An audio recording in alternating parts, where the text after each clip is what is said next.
Imagine living in a world where there's only one race, and in that community, a sudden disease comes along and easily defeats and erases that one race existence. Who will live to tell the stories and the mistakes? This same exact question is something we have asked ourselves throughout the years of threats monoculture has given to our global food system.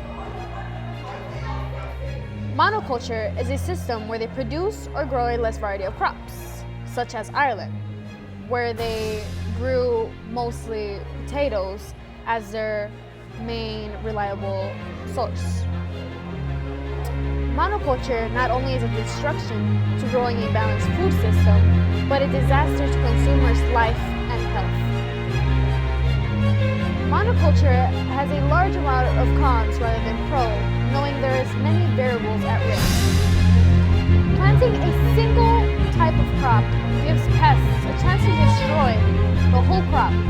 It increases to push animal and plant species beyond their natural productivity levels and results to unstable productive practices of immense agriculture, such as we do with bees.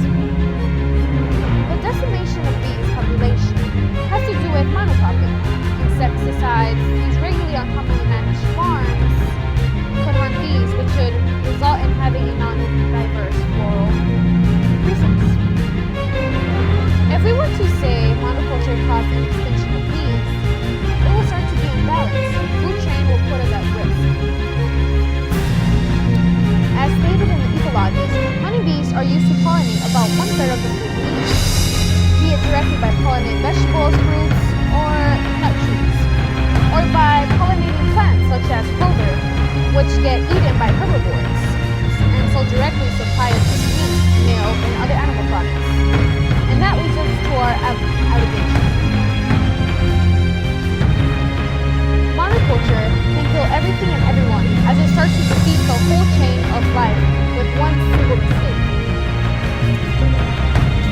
As the Book of Empire of Food stated, by the time the famine was over, estimated 1 million people had died, while close to another 1 million they fled to Britain, North America, and Australia. Island population has never been the same. Monoculture can lead to large-scale crop failure as a single genetic variant or cultivar becomes susceptible to a disease. The Irish potato famine was caused by the susceptibility to Phytophthora infestans. The wine industry in Europe was devastated by susceptibility to Phylloxera during the 19th century. Each country then had to be replaced by a new cultivar imported from another country that has used a different genetic variant that was not supposed to be to the pathogen. Ireland did not have time to address the problem of the Irish potato famine, knowing they already had potatoes as their reliant and dependent crop, including the cloned potatoes, which would result in a way to defeat the disease that swept in the 1840s, as it's too late to do any precautions. Something I definitely learned from history would be not to rely on a single crop to support a whole society. It is very dangerous. Polyculture is the complete opposite of monoculture, which is the exploitation of animals and crops. Polyculture would be my first solution, knowing we would have a biodiversity in our food chain, making it balanced.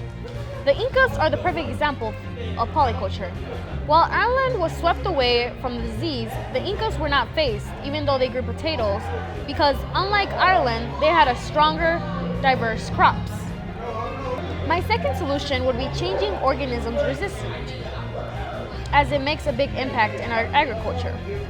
Instead of using inorganic chemicals in your plants, invest in our organic natural methods of enhancing or taking care of your crops. This will make it less of a threat to our ecosystem. Lastly, growing your food locally can always be a win-win for the consumer. If you decide to grow your own fruits and vegetables or shop at a farmer's market, you will now know that it is fresh and the way that it is not packaged or processed or chemically touched in any way.